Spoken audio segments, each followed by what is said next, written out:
ఐఫోన్ల తయారీ సంస్థ యాపిల్ను అమెరికా అధ్యక్షుడు డొనాల్డ్ ట్రంప్ మరోసారి హెచ్చరించారు. అమెరికా వెలుపల ఉత్పత్తి అయ్యే ఐఫోన్లపై 25% సుంకం విధిస్తారని ట్రంప్ ప్రకటించారు. అమెరికాలో విక్రయించే ఐఫోన్లను స్థానికంగా తయారు చేయాలని మరోసారి స్పష్టం చేసిన ట్రంప్, లేకుంటే సుంకాలు తప్పవని హెచ్చరించారు. ఐరోపా సమాఖ్య దేశాలపై ట్రంప్ సుంకాల కొరడా జులిపించారు. వాటిపై 50% సుంకం విధించనున్నట్లు ప్రకటించారు. ఐఫోన్ తయారీ సంస్థ యాపిల్పై అమెరికా అధ్యక్షుడు డొనాల్డ్ ట్రంప్ మరోసారి ఒత్తిడి తీసుకొచ్చే ప్రయత్నం చేశారు. అమెరికా వెలుపల ఉత్పత్తయ్యే ఐఫోన్లపై 25% సుంకం విధిస్తానని ట్రంప్ ప్రకటించారు. అమెరికాలో విక్రయించే ఐఫోన్లను అమెరికాలో తయారు చేయకపోతే యాపిల్ ఉత్పత్తులపై సుంకం తప్పదని ట్రంప్ హెచ్చరించారు.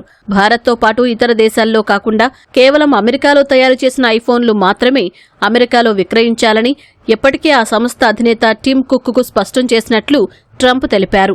అలా కాని పక్షంలో యాపిల్ సంస్థ తమ ఉత్పత్తులపై 25% సుంకం చెల్లించాల్సి ఉంటుందని ట్రూత్ సోషల్ వేదికగా పేర్కొన్నారు. ట్రంప్ ప్రకటనతో యాపిల్ షేర్ విలువ 3% పతనమైనట్లు తెలుస్తోంది. చైనాపై అమెరికా సుంకాల ప్రభావం నేపథ్యంలో ఐఫోన్ల తయారీని భారత్లో చేపట్టేందుకు సన్నాహాలు చేస్తున్నట్లు యాపిల్ ఇప్పటికే స్పష్టం చేసింది.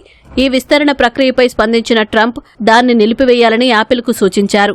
భారత్లో యాపిల్ భారీగా తయారీ కార్యక్రమాలు చేపడుతోందని, అది తనకు ఇష్టం లేదనే విషయాన్ని ఖతార్ పర్యటన సందర్భంగా ట్రంప్ వెల్లడించారు. తాజాగా దీనిపై మరోసారి స్పందించిన ట్రంప్, అమెరికాలో తయారు చేయకుంటే సుంకాలు చెల్లించక తప్పదంటూ యాపిల్ను హెచ్చరించారు.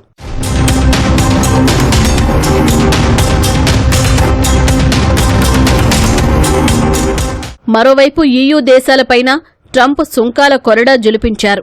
జూన్ 1 నుంచి 50% సుంకం విధిస్తామని ట్రంప్ ప్రకటించారు. EUతో వాణిజ్య ఒప్పందంపై చర్చలు విజయవంతం కాలేదని, చర్చలు నిలిచినందున సుంకాలు పెంచుతున్నట్లు ట్రంప్ వెల్లడించారు. ఈ ప్రకటనతో యూరోపియన్ స్టాక్ మార్కెట్లు కుదేలయ్యాయి.